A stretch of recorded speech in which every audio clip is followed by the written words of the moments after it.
Welcome to Blue Media Channel, everyone.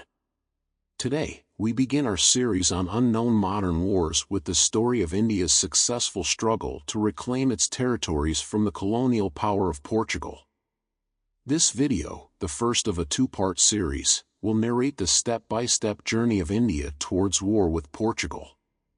We would greatly appreciate your support for our work by liking the video, subscribing to our channel, and not forgetting to turn on the notification bell. Enjoy the viewing.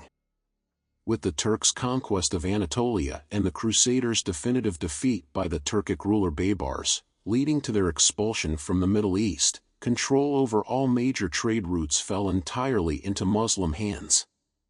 Consequently, Western Europeans, eager to engage in the lucrative silk and spice trades and reach India and China, were forced to pay heavy taxes to the Turks, enriching the Muslims in the process. It was the Portuguese and the Spaniards who would first break this chain for Europeans, inadvertently initiating geographic discoveries to reach China and India independently of the Turks. The primary motivation behind the Portugueses' initiation of geographic discoveries was particularly fascinating. According to legend, a very powerful Christian king named Priest John ruled over India. The Portuguese believed that this Christian king governing India had a formidable army and planned to seek his support to defeat and humiliate the Turks by attacking from two fronts simultaneously. However, at that time, India was ruled from north to south by the Delhi Sultanate under the control of the Karluk Turks and Oghuz Turks, followed by the Mughal Empire. Consequently, on their journey to reach India, the Portuguese colonized South America and eventually ended up with some territories that could be described as remnants left by the British, who had colonized most of India. Thus, the Portuguese no longer needed this mythical Christian king, as their colonies had already transformed them into a significant naval power. The Portuguese Empire, a maritime nation with a large naval force, reached its peak in the 1600s and began to decline in power from the 1800s onwards. By 1950, the power disparity between India and Portugal had sharply turned against the latter. The centuries-long colonial era began to come to an end with India's declaration of independence from the British in 1947. Following this, numerous Indian armed organizations started to form in the region of Dadra and Nagar Haveli, still under Portuguese occupation, for guerrilla warfare. Supported by India, these organizations attacked, storming a police station in Dadra and killing 3 Portuguese policemen. Following this incident, the Portuguese were forced to retreat from Dadra, which was then easily taken over by the Indians. Eventually, Captain Virgilio Fidalgo fled with his 150 fighters, and following their surrender, Neroli, Luhari, and Silvassa also fell into Indian hands. Not stopping there, the Indians naturally wanted more and moved to liberate a much larger settlement area, the state of Goa, the last Portuguese colonial holdout in India. Portugal was determined not to withdraw from Goa. India initially made a diplomatic request to Portugal for the peaceful transfer of Goa to India. However, Portugal firmly rejected this request, considering Goa an integral part of Portuguese territory. In 1955, when over 3,000 Indian demonstrators attempted to enter Goa, Portuguese armed forces opened fire, killing nearly 30 Indians. Left with no other option, India began to fully support numerous organizations to start an armed resistance. As a result, more than 80 Portuguese soldiers were killed in organized armed attacks. The majority of the Indian insurgents were experienced former soldiers who had fought against the Germans in world wars under British command and were fully supported by the Indian government. In March 1960, Portuguese Defense Minister General Julio Botelho Moniz warned Prime Minister Salazar that Portugal's stubbornness was creating a suicidal mission that could not succeed for the army, a warning supported by many senior officers. However, dictator Salazar ignored these warnings and insisted on not giving up Goa. He sent a message to the governor of Goa, Manuel Antonio Vassalo Silva, ordering Portuguese forces in Goa to fight to their last man. The message contained these strange sentences: "Do not expect a ceasefire or the possibility of Portuguese prisoners, for I feel that our soldiers and sailors will either triumph or die." Following the increase in attacks and territorial losses, 3 infantry battalions and support units were urgently transferred from mainland Portugal and its colonies, Angola and Mozambique, to Goa. A battalion of locally trained Indians was also added as reinforcement, boosting Portugal's military presence in India from almost 0 to 12,000 men. However, this number was still insufficient against India's vast manpower. The overwhelming majority of Portuguese leaders and military commanders were aware that they could not win the war against India's military superiority. However, they believed that if they could mount a strong resistance by a miracle, India would retreat from its major offensive. For Portugal, this hope was reversed in 1960 when the Undersecretary for the Portuguese Army, Francisco da Costa Gomes, during an inspection visit to India, referenced the expected start of guerrilla activities in Angola, leading to the decision that Portugal's military presence in its African territories needed reinforcement. Consequently, the number of Portuguese forces in India drastically fell to 4,000, a tragically low number. This drastic reduction was due to overconfidence in Portugal's defense plan, which included demolishing all bridges and digging trenches along roads and beaches to delay the Indian army. However, even the plan to mine roads and beaches could not be fully implemented due to the insufficient number of mines available. The main strength of the Portuguese Navy in India was the Afonso de Albuquerque, a battleship of British manufacture. Aware of the inadequacy of their naval power, Portugal sought to reinforce it with additional warships.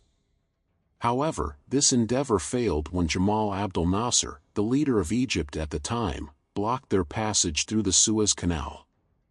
As for air forces, they were virtually non-existent. Aware of this deficiency, Portugal sent 2 Douglas DC-6 transport aircraft, manufactured in the USA and capable of carrying 10 tons of anti-tank grenades, to India.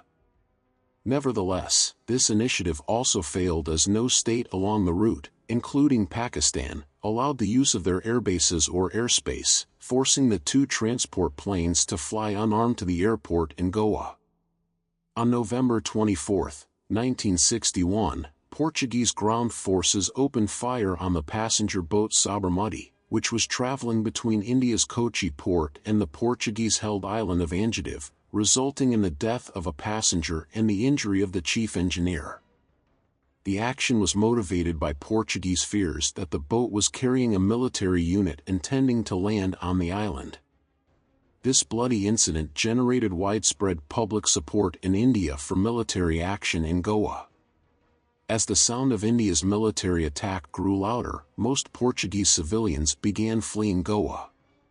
Finally, the Indians began provoking the Portuguese by flying British-made Vampire and F-54 night fighter aircraft over the Dabalam airport in Goa, to which the Portuguese responded with anti-aircraft fire. Additionally, India positioned the British-made INS Vikrant aircraft carrier off the coast of Goa, aiming to block any potential foreign military support for Portugal. The conflict in Goa commenced on December 17, 1961, at 9:45, with an Indian unit attacking and occupying the town of Malangam in the northeast, killing 2 Portuguese soldiers. Although Portuguese forces requested permission to engage with the Indians, their request was denied, and it was announced that orders for the Portuguese army would come directly from headquarters, leading to confusion in the command chain. The Indians continued their advance, and following incorrect intelligence about heavy Portuguese tanks in the south of Malangam, the Indian army began an artillery bombardment of Portuguese positions. As planned, Portuguese forces destroyed the bridge in Bicholi, followed by the destruction of bridges in Colvalis Chapora and Asanora. On the morning of December 18, the Indian Army's 50th Parachute Brigade advanced on Goa from 3 directions. As Portuguese forces retreated in an orderly fashion, the Indian army continued its rapid advance. Eventually, an Indian serving in the Portuguese army crossed the Mandovi River and delivered a ceasefire proposal letter from Major Acacio Tenreiro, the self-proclaimed military commander of Goa City in the Portuguese army, to Major Shivdev Singh Sidhu, commander of the Indian 7th Cavalry Regiment. Following the letter, Major Shivdev Singh Sidhu led a force from the 7th Cavalry Regiment to secure the surrender of Aguada Fort that same night. However, the fort's Portuguese defenders had not yet received orders to surrender and fired upon the Indian forces, resulting in the deaths of Major Sidhu and Captain Vinod Sehgal in the ensuing battle. Subsequently, Indian forces crossed the Mandovi River and captured the city of Panaji without encountering any resistance. Meanwhile, the 63rd Indian Infantry Brigade advanced in 2 columns to the east. The right column was from the 2nd Bihar Regiment, and the left column from the 3rd Sikh Regiment, with the 4th Sikh Infantry providing rear support. As the 4th Sikh Regiment advanced towards Mormugao Port, they encountered fierce resistance from a 500-strong Portuguese unit near the village of Verna. Joined by the 2nd Bihar Regiment as reinforcement, they engaged in intense combat and, within a few hours, had captured all Portuguese soldiers. All forces then converged and advanced towards the main body of the Portuguese army waiting at Mormugao and Dabalam Airport. The Indian Air Force launched attacks on Dabalam Airport, where the main Portuguese forces were stationed, with 20 British-made jet-powered Canberra bombers. Approximately 28 tons of bombs were dropped, completely destroying the runway. The Indians had received incorrect intelligence that the Portuguese possessed a squadron of American-made F-86 Sabres at the airport, leading to the heavy bombardment. However, there were only 2 DC-4 transport planes at the airport, which, in a miraculous feat, the Portuguese managed to fly out under cover of darkness and at a very low altitude, escaping to Karachi, Pakistan, with civilians on board. The only air defense system at the airport consisted of 2 outdated anti-aircraft guns. This video, the first in our 2-part series, narrated the step-by-step story of India's approach to war with Portugal. In the second video, we will take a closer look at Portugal's fierce resistance against India and the battle India launched to deliver the final blow to Portugal. Feel free to ask in the comments if you have any questions. You can also share your opinions and requests with us. Stay tuned for many more videos. If you liked it, don't forget to like the video and support our channel by subscribing and activating the notification bell. Wishing to see you on beautiful and healthy days. Take care, stay healthy. Goodbye.